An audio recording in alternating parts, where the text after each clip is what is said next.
अस्सलाम वालेकुम girls. Last time हमने जो टॉपिक पढ़ा था वो हाइड्रोजन बॉन्डिंग से रिलेटेड था। ठीक है, ये चैप्टर 4 हमने स्टार्ट किया है। चैप्टर 4 का ये है जनाब आर्टिकल 4.2। ठीक है, इवेपोरेशन। इवेपोरेशन को डिस्कस करने से पहले मैं आप लोगों को थोड़ा सा बता दूं, इवेपोरेशन के बारे में थोड़ा सा इंट्रोडक्शन दे दूं, थोड़ा सा आप मेरी बात को गौर से सुन लें कि इवेपोरेशन होती क्या है। इवेपोरेशन को डिस्कस करने से पहले मैं आप लोगों के साथ कुछ बातें डिस्कस कर लूँ कि बेटा आप लोगों की क्लास जो है ये बहुत इंपॉर्टेंट है। ये बात अपने जहन में रखें कि आपके पास इतना टाइम नहीं है कि हम ये ऑनलाइन क्लासेस को जस्ट फॉर ग्रांटेड लें और उसके बाद हम जब कॉलेज जाएं तो दोबारा से हमें शुरू से शुरू कराया जाए। इन्हीं की बेस पे आप लोगों ने इसी से आपने तैयारी करनी है और इसी से आपने इसी प्रेपरेशन के थ्रू आपने एग्ज़ाम देने हैं। इसलिए ये क्लासेस लेनी आपकी बहुत ज़्यादा ज़रूरी हैं। ठीक है, so come back to the point. Evaporation के बारे में हम डिस्कस करने लगे थे। इवेपोरेशन जो है इसको डिस्कस करने से पहले मैं आपको थोड़ा सा बता देती हूँ कि इवेपोरेशन बेसिकली किस चीज़ के ऊपर बेस कर रही होती है।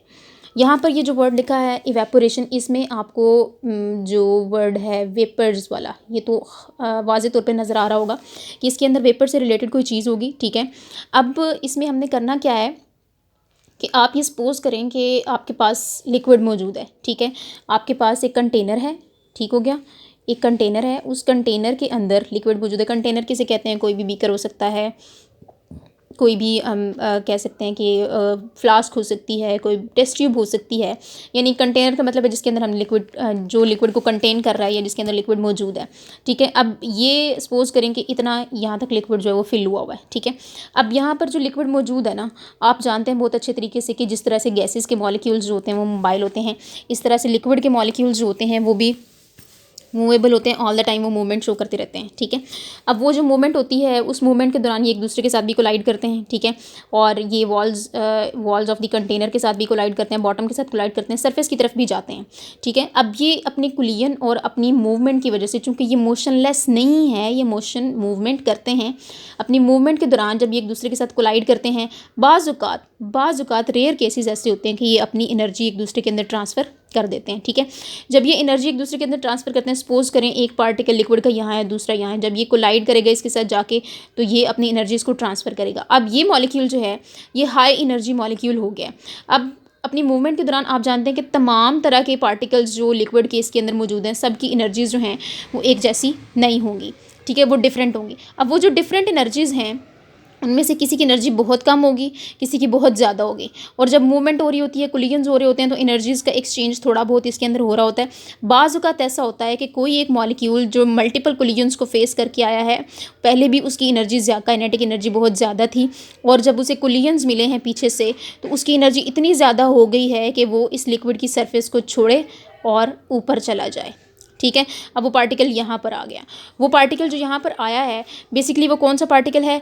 जिसकी एनर्जी बहुत ज़्यादा थी। ठीक है, मैंने क्या बात की है? मैंने कहा है कि कंटेनर के अंदर जब लिक्विड मौजूद होता है तो उसमें बहुत सारे मॉलिक्यूल्स की में से कुछ मॉलिक्यूल्स की एनर्जी कम होती है, कुछ मॉलिक्यूल्स की एनर्जी बहुत ज़्यादा होती है। वो जो ज़्यादा मॉलिक्यूल्स ज़्यादा एनर्जी वाले मॉलिक्यूल्स हैं वो जब कोलिजन फेस करते हैं तो उनकी एनर्जी इतनी इनफ हो जाती है कि वो इसकी लिक्विड की सरफेस को छोड़कर वेपराइज होकर यहाँ पर हवा के अंदर चले जाएं या ओपन स्पेस के अंदर चले जाएं। ठीक है, और इसमें मज़े की बात ये होती है कि इस तरह की इवेपोरेशन जो है वो तमाम तरह के टेम्परेचर्स के ऊपर हो रही होती है। ज़रूरी नहीं है कि हम यहाँ पर इस लिक्विड को हीट करेंगे तो ही इसकी एनर्जी के अंदर चेंज आएगा। कीप इन माइंड कि मैंने अभी तक इसको हीट करने की कोई भी बात नहीं की, टेम्परेचर इंक्रीज़ की मैंने कोई बात नहीं की, सिर्फ इसकी इंटरनल एनर्जी, लिक्विड की इंटरनल एनर्जी के बारे में बात कर रहे हैं। और मैं कह रही हूँ कि कोलिजन्स के दौरान कुछ उसकी अपनी एनर्जी हाई थी, कुछ कोलिजन्स के दौरान उसने एनर्जी गेन की और उसने इसकी सरफेस को छोड़ दिया। ठीक है, अब ये चूँकि ऑल टेम्परेचर के ऊपर हो रहा होता है, क्योंकि टेम्परेचर तो हमने चाहे थोड़ा हो चाहे ज़्यादा हो, कोई भी टेम्परेचर होगा लिक्विड का, उस टेम्परेचर पर कोलिजन्स तो हो रहे हैं क्योंकि मॉलिक्यूल्स जो हैं वो मूवमेंट तो कॉन्टीन्यूसली कर रहे हैं। ठीक है, तो इस तरह से इवेपोरेशन को हम डिफाइन करते हैं that it is the spontaneous change of liquid into vapour state. और ये जो है तमाम टेम्परेचर्स के ऊपर होता है। यानी हम इसको अगर डिफ़ाइन करेंगे तो इसकी डेफिनेशन को हम किस तरह से लिखेंगे? इसको जब हम डिफ़ाइन करेंगे तो इसकी डेफिनेशन जो है उसके अकॉर्डिंग हम क्या कहेंगे जनाब? हम ये कहते हैं spontaneous change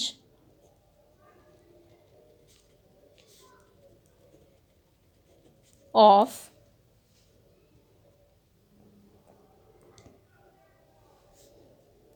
a liquid into its vapor state, ठीक है, और this phenomena continues at all temperature and it continues at all temperatures. ठीक हो गया। ये है इवेपोरेशन हमारे पास कि हाई एनर्जी मॉलिक्यूल्स का कोलिजन्स को फेस करते हुए लिक्विड की सरफेस को छोड़कर ऊपर चले जाना, और ये काम स्पॉन्टेनियसली यानी कि लगातार तरीके से हो रहा होता है। स्पॉन्टेनियस का मतलब है कॉन्टीन्यूस, लगातार, ठीक है, हो रहा है, और लिक्विड जो है वो वेपर्स के अंदर चेंज होती जा रही है, और ये तमाम टेम्परेचर्स के ऊपर ये फिनोमेना जो है ये जारी रहता है। अब ये इवेपोरेशन की बात आपको समझ आ गई यहाँ तक। आगे एक शॉर्ट क्वेश्चन उसने डिस्कस किया हुआ है, वो कहता है कि इवेपोरेशन हमेशा जो है वो कूलिंग कॉज करती है, ठीक है। आपको क्वेश्चन आ सकता है वाई इवेपोरेशन कॉजेज कूलिंग, या क्वेश्चन आ सकता है आपको इवेपोरेशन कॉजेज कूलिंग वाई, ठीक है, या explain the reason why evaporation causes cooling, ये सारी चीज़ें इसके अंदर आती हैं, ठीक है। अब इसका आंसर क्या है कि चूंकि हमने इवेपोरेशन के अंदर ये बात की है कि तमाम जो आपके पास लो एनर्जी मॉलिक्यूल्स हैं वो नीचे रहेंगे, जो हाई एनर्जी मॉलिक्यूल्स हैं वो आहिस्ता आहिस्ता कोलिजन के थ्रू अपनी एनर्जी में इतना ज़्यादा इंक्रीज़ ले आते हैं, इनफ एनर्जी हो जाती है कि वो लिक्विड की सरफेस को छोड़कर ऊपर ओपन सरफेस में चले जाएँ, एयर में चले जाएँ, खुद को वेपराइज कर लें, इवेपोरेट हो जाएँ, ठीक है। अब क्या होता है कि वो कह रहा है कि इवेपोरेशन कूलिंग कॉज करती है। क्यों कॉज करती है? एक फिनोमेना है कि इवेपोरेशन जब हो रही होती है तो कूलिंग होती है। क्यों होती है भाई? इसलिए होती है कि लिक्विड के अंदर चूँकि हम ये कह रहे हैं कि ये तमाम टेम्परेचर्स के ऊपर हो रही है, तमाम टेम्परेचर्स पर हो रही है, तो क्या इवेपोरेशन बेसिकली क्या है? हाई एनर्जी मॉलिक्यूल्स का लिक्विड की सरफेस को छोड़कर ऊपर अपवर्ड चले जाना वेपर फेज के अंदर, ठीक है। अब क्या होता है कि अगर इस लिक्विड के अंदर आप सपोज करें कि 100 मॉलिक्यूल्स ऐसे हैं जिनकी एनर्जी बहुत ज़्यादा है, यानी जो आप कह सकते हैं आम लफ्ज़ों में कि गर्म है, और बाकी जो रिमेनिंग पार्टिकल्स हैं वो सारे जो हैं वो उनकी एनर्जी बहुत कम है। अब जितने भी हाई एनर्जी मॉलिक्यूल्स होंगे तमाम टेम्परेचर पर, चूंकि इवेपोरेशन तो हो रही है, तो हाई एनर्जी मॉलिक्यूल्स जो हैं वो कोलिजन्स के थ्रू अपनी हाई एनर्जी को इतना इनफ बनाते हैं कि सारे के सारे आहिस्ता आहिस्ता इस लिक्विड की सरफेस को छोड़ देते हैं। जब सारे इस लिक्विड की सरफेस को छोड़ देते हैं तो पीछे सिर्फ लो एनर्जी मॉलिक्यूल्स रह जाते हैं। वो लो एनर्जी मॉलिक्यूल्स होते हैं जनाब, वो सारे के सारे फिर कूल होते हैं, ठंडे होते हैं, उनके अंदर किसी के अंदर भी तो हाई एनर्जी होती नहीं है, ठीक है। अब वो लो एनर्जी मॉलिक्यूल्स जो हैं लिक्विड के, उनकी एनर्जी जब कम होगी तो सराउंडिंग से कुछ energy higher energy low energy की तरफ शिफ्ट होगी, इधर से भी शिफ्ट होगी, इस साइड से भी शिफ्ट होगी, इस साइड से भी शिफ्ट होगी, नीचे से भी शिफ्ट होगी। तो फिर जो सराउंडिंग से एनर्जी इसकी एनर्जी को पूरा करने के लिए यहाँ पर आएगी, तो फिर सराउंडिंग पर टेम्परेचर लॉस हो जाएगा, जिसकी वजह से हम ये कहेंगे कि जो कूलिंग है वो हमें फील हो रही है यहाँ पर, क्योंकि टेम्परेचर जो है वो मूव कर गया है from high energy to lower energy, ठीक है। हाई एनर्जी मॉलिक्यूल्स एस्केप कर गए, पीछे लो एनर्जी मॉलिक्यूल्स रह गए, उनकी एनर्जी को थोड़ा सा बेहतर बनाने के लिए सराउंडिंग से एनर्जी आई इसकी तरफ, तो वो सराउंडिंग जो है वो कूल डाउन हो जाएगी। तो हम ये कहते हैं कि that's why evaporation causes cooling, ठीक हो गया। यानी अल्टीमेटली जो यहाँ पर लिक्विड मौजूद था ना उसका टेम्परेचर फॉल कर जाता है, तो वो ठंडा हो जाता है, लिक्विड जो है वो कूल हो जाता है। अच्छा, उसके बाद नेक्स्ट हमारे पास है इसके फैक्टर्स, ठीक है, कि इवेपोरेशन के ऊपर कौन कौन से फैक्टर्स जो हैं वो इफेक्ट करते हैं। ये मेरी बात हमेशा याद रखिएगा कि ये तकरीबन आप कह सकते हैं कि 3 फैक्टर्स हैं, ठीक है, 3 फैक्टर्स हैं। सबसे पहला ए फैक्टर जो है इसे हम कहते हैं कि ये तो है सरफेस एरिया। ये जो फैक्टर है ना इसकी बहुत ज़्यादा इंपॉर्टेंस है। इंपॉर्टेंस क्यों है मैं अभी आपको एक्सप्लेन करती हूँ। दूसरा, जब सरफेस एरिया दोनों का बराबर होगा तो जो सेकेंड फैक्टर होगा वो आ जाएगा जनाब टेम्परेचर का, ठीक है। और जो थर्ड फैक्टर है सी वाला वो आ जाएगा स्ट्रेंथ ऑफ इंटरमॉलिक्यूलर फोर्सेस, ठीक है, स्ट्रेंथ ऑफ इंटरमॉलिक्यूलर फोर्सेस। अच्छा, सबसे पहले हम सरफेस एरिया की बात करते हैं। आप सपोज करें आपके पास 2 कंटेनर्स हैं, ठीक है, एक कंटेनर ये है, ठीक है, दूसरा कंटेनर ये है। देखें आप और से कि इसमें इतना लिक्विड फिल है, इसमें भी इतना लिक्विड फिल हुआ हुआ है, ठीक है। अब यहाँ पर जो सरफेस एरिया होगा ना, कहाँ से मॉलिक्यूल्स ने एस्केप करना है, यहाँ से भी नहीं एस्केप कर सकते, इधर से भी एस्केप नहीं कर सकते, ना ही इधर से एस्केप कर सकते। एस्केपिंग एरिया सिर्फ ये है, ये वाला जो आपको नज़र आ रहा है, ठीक है। ये एस्केपिंग एरिया जो है यहाँ से मॉलिक्यूल्स ने एस्केप करना। सपोज करेंगे यहाँ पर 5 मॉलिक्यूल्स हैं, 1 2 3 4 5, ठीक है। वो सारे के सारे हाई एनर्जी मॉलिक्यूल्स हैं और वो इजीली एस्केप कर सकते हैं इस एरिया से, ठीक है। अब यहाँ पर सिर्फ 5 मॉलिक्यूल्स पूरे आ रहे हैं, ये तो मैंने एक आपको अजम्पशन बताई ना, वरना ज़ाहिर है 5 से ज़्यादा ही होंगे। और उसके कंपेरिजन में ये देखें, यहाँ पर भी ना इधर से अवॉइड कर सकता है या एस्केप कर सकता है लिक्विड, ना इधर से कर सकता है ना इधर से कर सकता है, इधर से ही करेगा ना, ठीक है। तो यहाँ पर मैक्सिमम कितने मॉलिक्यूल्स आ सकते हैं? 1 2 3 4 5 6 7 8 9 10 11, ठीक है। तो ये सारे के सारे जो हैं ये एस्केप कर सकते हैं। तो इससे हमें क्या पता चलता है कि जब सरफेस एरिया कम हो तो रेट ऑफ इवेपोरेशन कम होगी, ठीक है। और जब सरफेस एरिया ज़्यादा हो, सरफेस एरिया बहुत ज़्यादा हो, तो फिर रेट ऑफ इवेपोरेशन भी ज़्यादा होगी, क्योंकि उनको ज़्यादा स्पेस मिल जाएगी एस्केप करने की, ठीक है। यहाँ पर भी स्केपिंग हो रही है, यहाँ पर भी स्केपिंग हो रही है, लेकिन यहाँ पर चूंकि सरफेस एरिया कम है तो लेस स्केपिंग होगी, यहाँ पर सरफेस एरिया ज़्यादा है तो मोर स्केपिंग होगी, रेट ऑफ इवेपोरेशन ज़्यादा होगा। हम कहते हैं have greater rate of evaporation, ठीक है। और ये जो है this have lower reduced rate of evaporation, ठीक हो गया। अब हम सेकंड फैक्टर की बात करते हैं, टेम्परेचर की। सरफेस एरिया अगर दोनों का, पहले तो सरफेस एरिया को हमने देखा ना, लेकिन सपोज करें कि अब हमारे पास जो सेकंड फैक्टर हम डिस्कस करने जा रहे हैं उस केस में दोनों का सरफेस एरिया जो है ना वो तकरीबन सेम है, यानी इसमें भी इतना लिक्विड है, इसमें भी इतना लिक्विड है, दोनों का एरिया जो है वो तकरीबन सेम है। ये भी जितनी स्ट्रेंथ विड्थ इसकी है उतनी ही विड्थ तकरीबन इसकी है। अब सरफेस एरिया सेम हो गया, rate of evaporation with respect to surface area same रहेगी। अब जो यहाँ पर फैक्टर आएगा ना, इसको आप कह लें कि इसकी रेट ऑफ इवेपोरेशन को कंट्रोल करेगा, वो होगा टेम्परेचर और स्ट्रेंथ ऑफ इंटरमॉलिक्यूलर फोर्सेस। अगर हम इन दोनों में से किसी एक का टेम्परेचर इंक्रीज़ कर देते हैं तो उसका रेट ऑफ इवेपोरेशन इंक्रीज़ हो जाएगा, ठीक है। हम कहते हैं कि टेम्परेचर व्हेन इंक्रीजेज, ठीक है, तो हम कहते हैं कि सरफेस एरिया कह रही हूँ, जो इसका रेट ऑफ इवेपोरेशन है वो भी इंक्रीज़ करता है, और टेम्परेचर लॉस होगा तो रेट ऑफ इवेपोरेशन डिक्रीज़ हो जाएगा। दूसरी चीज़, ये तीसरी चीज़ हमारे पास आती है स्ट्रेंथ ऑफ इंटरमॉलिक्यूलर फोर्सेस।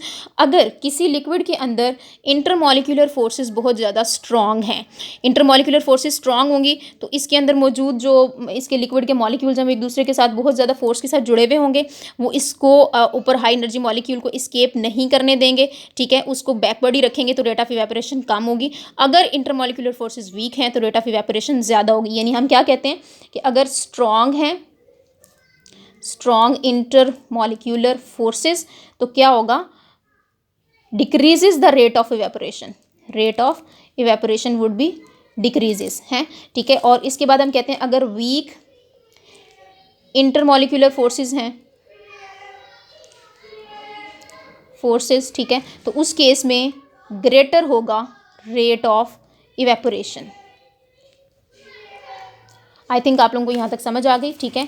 अब आगे आ जाएं, आगे हमारे पास है वेपर प्रेशर। ये टॉपिक आपको नज़र आ रहा है, ये है वेपर प्रेशर का, ठीक है। ये सामने उसने 4 आपके सामने कंटेनर रखे हुए हैं, 1 2 3 और 4, ठीक है। अब यहाँ पर वो कह रहे हैं कि ये क्या है, इवेपोरेशन ऑफ लिक्विड के and establishment of dynamic equilibrium between the liquid and its vapours. Vapour pressure basically क्या होता है, पीछे तो हमने इवेपोरेशन को देखा है ना, अब हम वेपर प्रेशर को देखते हैं कि वो क्या है।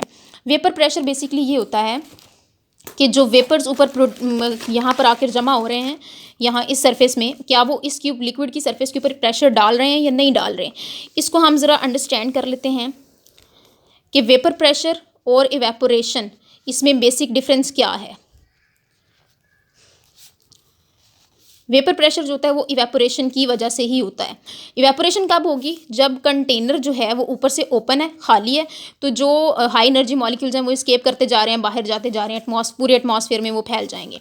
लेकिन अगर हम उस कंटेनर को कवर कर देते हैं, ठीक है, कवर कर देंगे, यहाँ पर हमारे पास इतना लिक्विड मौजूद है, इधर हमारे पास लिक्विड के मॉलिक्यूल्स मौजूद हैं, ठीक है, तो केस तो वही होगा इवेपोरेशन वाला, यानी जो लिक्विड हाई एनर्जी मॉलिक्यूल्स होंगे वो सरफेस को लीव करके ओपन सरफेस में चले जाएंगे, ठीक है, जाते जाएंगे यहाँ पर आकर जमा होते जाएंगे। अब यहाँ पर देखें स्केपिंग एरिया तो नहीं है, ये बंद है ऊपर से, वो सारे के सारे इधर जमा हो जाएंगे। अब हमें पता है कि ये जो इवेपोरेशन है ये हर टेम्परेचर, ऑल टेम्परेचर्स पर ये कॉन्टीन्यू होती है, ठीक है, तमाम टेम्परेचर्स पर हो रही है। इसका मतलब क्या है कि आहिस्ता आहिस्ता बहुत सारे मॉलिक्यूल्स इस ओपन सरफेस के अंदर आके जमा हो जाएंगे, और फिर एक ऐसा केस आएगा कि यहाँ पर इतने सारे मॉलिक्यूल्स आ गए हैं कि वो अब लिक्विड की सरफेस के ऊपर प्रेशर डाल रहे हैं, ठीक है, चूंकि ये गैशियस फॉर्म में है ना, वेपर्स हैं, और ये हमारे पास लिक्विड है, तो ये इसकी सरफेस के ऊपर प्रेशर डाल रहे हैं, ठीक है। जब ये प्रेशर डालते हैं तो उस टाइम पे वो जो प्रेशर होता है उसको हम क्या कहते हैं कि वो है वेपर प्रेशर। वो प्रेशर जब यहाँ पर वेपर्स की कंसंट्रेशन ज़्यादा हो जाए और वो लिक्विड की सरफेस के ऊपर डालें, उसे हम क्या कहते हैं, वेपर प्रेशर, ठीक है। अब एक ऐसी स्टेज आती है कि उसने यहाँ पर ये 4 डायग्राम्स बनाई हुई ना, मैंने तो आपको एक डायग्राम बना के समझा दिया कि पहले के केस में क्या होगा कि लिक्विड जो है अभी स्टार्ट हुआ है इवेपोरेट करना, आहिस्ता आहिस्ता उसके कुछ ज़्यादा मॉलिक्यूल्स इवेपोरेट हो गए हैं, फिर जब बहुत ज़्यादा मॉलिक्यूल्स यहाँ पर इवेपोरेट होकर जमा हो जाएंगे तो फिर एक ऐसा सीन आएगा कि मॉलिक्यूल्स जो हैं उनका रेट ऑफ इवेपोरेशन तकरीबन बराबर हो जाएगा। रेट ऑफ इवेपोरेशन बराबर होने का मतलब क्या है कि दो जहाँ पर बहुत सारे मॉलिक्यूल्स जब जमा होंगे तो वो सारे गैसियस स्टेट में चलेंगे। गैसेस की भी ये एबिलिटी होती है कि वो एक दूसरे के साथ कोलाइड करते हैं। कोलाइड करने के बाद अपनी एनर्जी ट्रांसफर करके तो कुछ ऐसे मॉलिक्यूल्स होंगे जो इस अपने से साथ वाले के साथ कोलाइड करेंगे, ऊपर कोलाइड करेंगे, साइड्स पे कोलाइड करेंगे, तो कुछ ऐसे मॉलिक्यूल्स भी तो होंगे जो लिक्विड की सरफेस के साथ कोलाइड करेंगे। जब वो लिक्विड की सरफेस के साथ कोलाइड करने की कोशिश करते हैं तो लिक्विड उनको पिकअप करके दोबारा से लिक्विड स्टेट में ले आता है।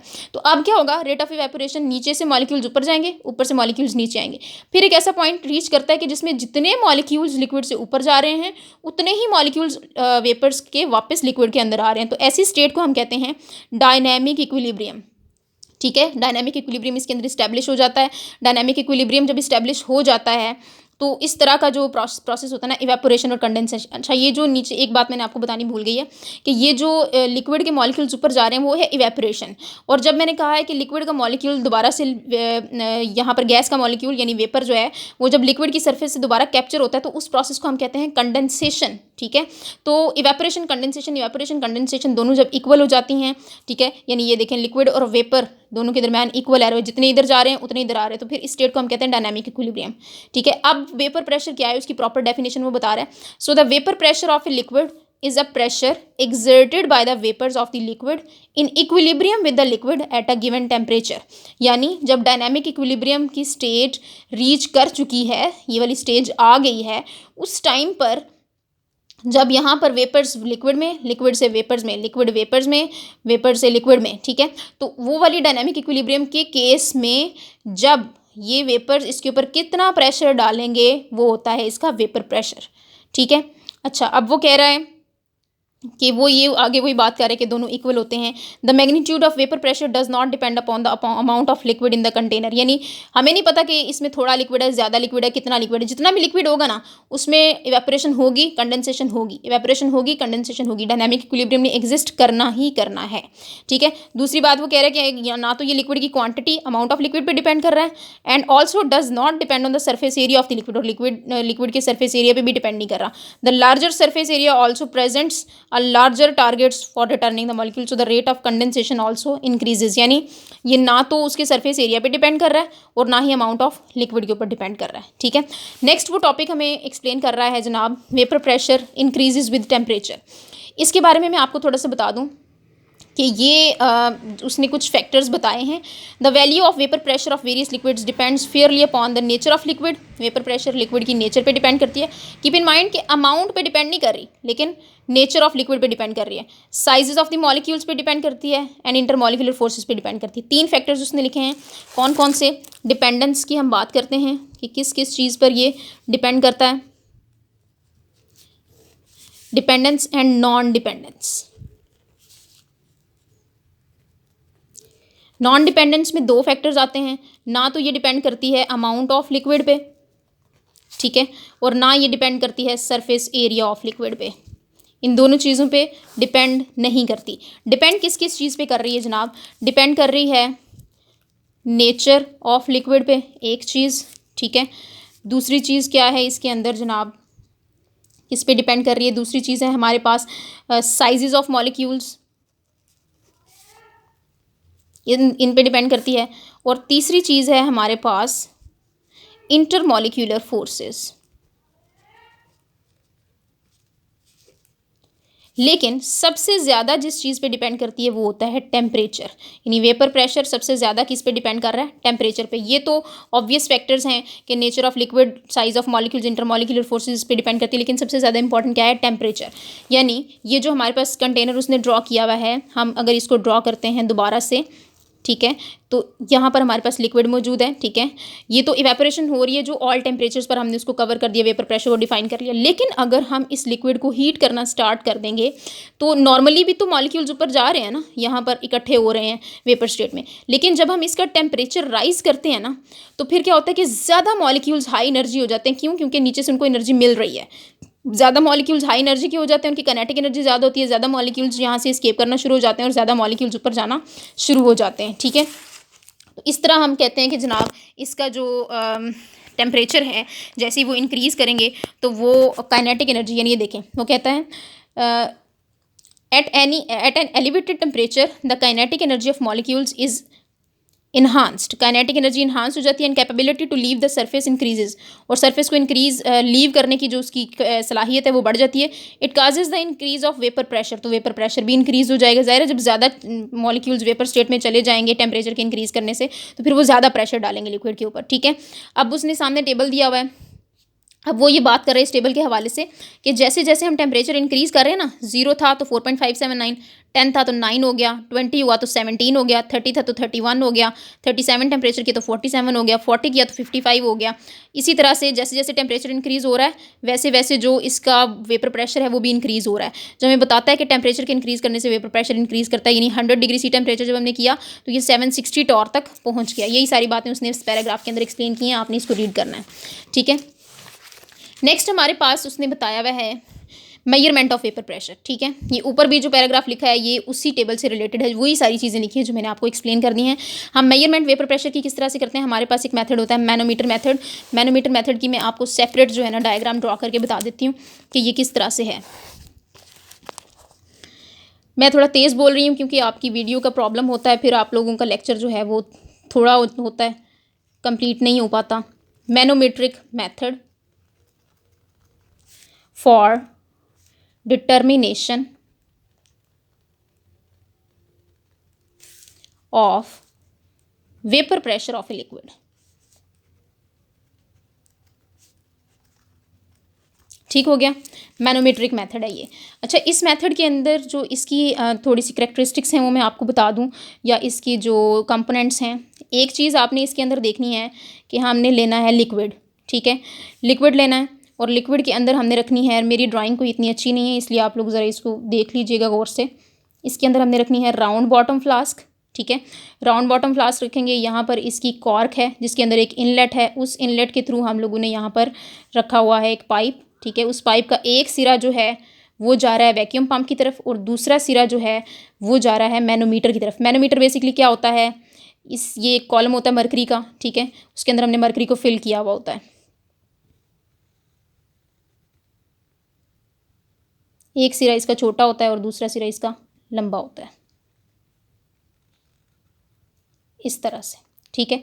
और यहाँ पर हमने इसको बंद किया हुआ है, इंसुलेशन में रखा हुआ है, ठीक है।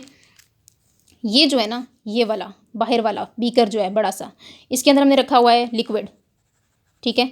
अब ये लिक्विड जो है ना, इसके नीचे से हम इसको हीट कर रहे हैं, हीट प्रोवाइड कर रहे हैं। ये जो है ना, इसको हम कहेंगे दिस इज थर्मोस्टेट, ठीक हो गया। ये फ्लास्क है, इसके अंदर वो लिक्विड मौजूद है जिसका हमने वेपर प्रेशर फाइंड करना है। टू फाइंड वेपर प्रेशर, वो वाला लिक्विड है जिसकी हमने वेपर प्रेशर फाइंड करना है। इस तरफ हमने रखा हुआ है क्या, वैक्यूम पंप। वैक्यूम पंप क्या होता है, वैक्यूम क्रिएट करने के लिए, एयर को सक करने के लिए, ठीक है। अच्छा, ये राउंड बॉटम फ्लास्क है, ठीक हो गया। ये वाली जो चीज़ है ना, ये U shaped, this is called manometer. क्या कहते हैं इसको, मैनोमीटर, ठीक है। इसके अंदर हमने फिल किया हुआ है मरकरी को, यहाँ से लेके पहले दोनों मरकरी के दोनों लेवल्स जो है ना, यानी दोनों साइड्स के वो इक्वल होते हैं, यानी ये वाला लेवल और ये वाला लेवल इक्वल होता है। मैं इक्वल ड्रॉ नहीं कर रही, क्यों नहीं कर रही वो मैं अभी बता देती हूँ आपको। ये मरकरी फिल है, ठीक है। ये वाली चीज़, इसका और इसका ये जो डिफरेंस है ना, ये होता है डेल्टा एच, ये याद रखें, ठीक है। अच्छा, उसके बाद यहाँ पर होगा, यहाँ पर जो प्रेशर फेस किया जाएगा वो होगा एटमॉस्फेरिक प्रेशर, ठीक है। और इसके अंदर हमने फिल किया हुआ है मरकरी, मरकरी का सिंबल होता है Hg। अब ये प्रोसेस क्या है, इसको ज़रा आप अंडरस्टैंड कर लें। इसमें हमने वो लिक्विड रखा हुआ है जिसका हमने वेपर प्रेशर फाइंड आउट करना है। सबसे पहले हम क्या करते हैं, यहाँ पर हम ले लेते हैं पानी, ये जो थर्मोस्टेट है ना, ये बड़ा वाला बीकर जो आपको नज़र आ रहा है ये वाला, यहाँ पर हम ले लेते हैं वाटर, ठीक है। और हम इसको, ये जो राउंड बॉटम फ्लास्क, इसको डायरेक्ट हीट नहीं करते, हम इस बीकर को हीट करते हैं। बीकर के अंदर से पानी हीट होता है, वो पानी फिर इसको हीट प्रोवाइड करता है और फिर जाके ये जो लिक्विड है ना, ये हीट होना शुरू होता है, ठीक है। इसलिए हम इसको कहते हैं थर्मोस्टेट, जो equal pressure equal temperature provide करता है इस फ्लास्क को। हम क्या करते हैं जनाब, ये जो लिक्विड है ना इसके अंदर, ये वाला, इस लिक्विड को सबसे पहले हम लोगों ने टेम्परेचर देकर इसको थोड़ा सा मेंटेन करना, फिर हमने हीट को नीचे से निकाल लेना, यानी हीट को सेपरेट कर लेना। अब हमने क्या करना है कि ये जो पानी था ना ये वाला, इसको हमने फ्रीज़ करना है। क्या करना है? फ्रीज़ करना है इसको। इसका हमने टेम्परेचर बहुत ज़्यादा डाउन कर देना। जब इसको फ्रीज़ करेंगे तो ऑटोमेटिकली ये अंदर वाला लिक्विड भी फ्रीज़ हो जाएगा। फ्रीज़ होने के बाद ये जम जाएगा, यानी ये बिल्कुल लिक्विड जो है ये सॉलिड बन जाएगा।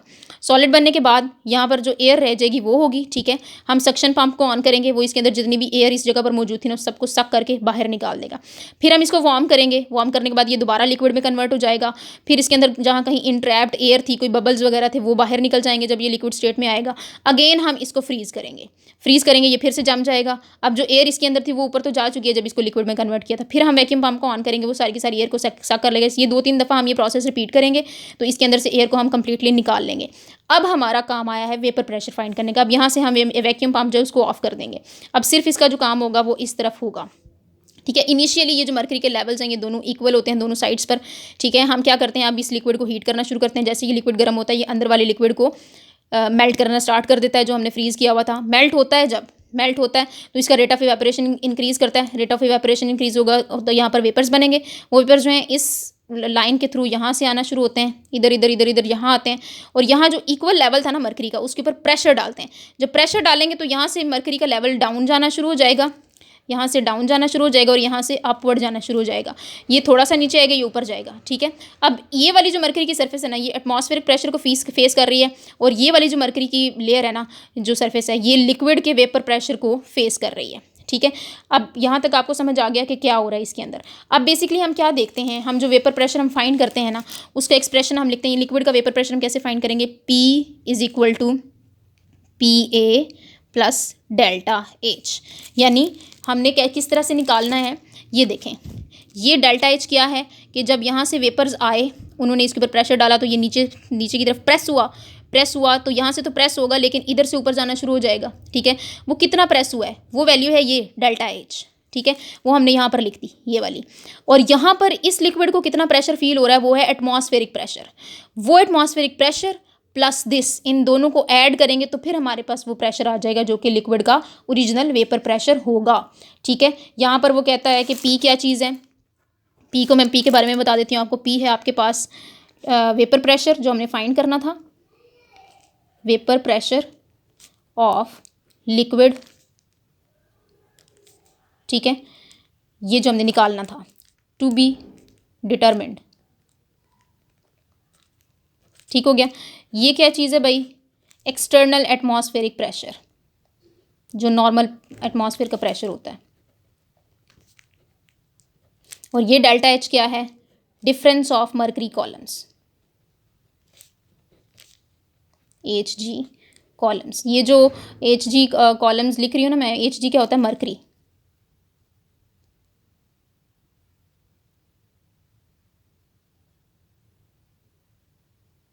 या इसे आप कह सकते हैं difference of Heights of mercury, ठीक हो गया। तो ये मेथड है, ये वाला एक्सप्रेशन है जिससे हम वेपर प्रेशर का जो मेजरमेंट है वो कर सकते हैं। तो आज के लिए इतना काफ़ी है। कल इंशाल्लाह हम बॉइलिंग पॉइंट वाला टॉपिक करेंगे और इससे हम ऑनवर्ड जाएंगे, ठीक है। ओके, इसको आपने अच्छे से देखना है, देखिएगा इस पूरी वीडियो को। जहाँ से आपको समझ नहीं आएगा यूट्यूब के सेक्शन में ही आपने, कॉमेंट सेक्शन में ही आपने मुझसे क्वेश्चन करने हैं, ठीक है। और बेटा नेक्स्ट टाइम आपकी अटेंडेंस की स्ट्रैटेजी भी थोड़ी सी चेंज करूँगी। ओके, अल्लाह हाफिज़।